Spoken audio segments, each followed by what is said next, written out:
मित्रांनो, हा प्लॉट बघू शकता तुम्ही सोयाबीनचा प्लॉट आहे. तुम्हाला याची व्हेरायटी ओळखायची आहे. याचे काय फीचर्स आहेत ते मी तुम्हाला दाखवतो.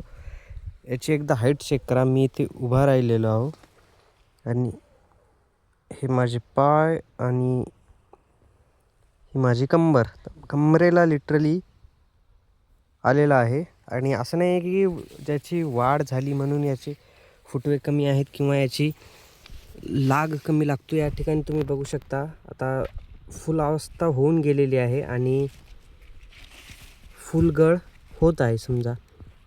तर तुम्ही बघू शकता या ठिकाणी फुल पण बऱ्याच प्रमाणात लागलेलं आहे आणि खोडव्याची अवस्था पण बघू शकता. खूप जाड आणि चांगल्या प्रकारचे खोडवे या ठिकाणी तुम्हाला बघायला भेटतील आणि हा पूर्ण आपला प्लॉट आहे. तुम्हाला याची व्हेरायटी ओळखायची आहे मित्रांनो, कोणती व्हेरायटी आहे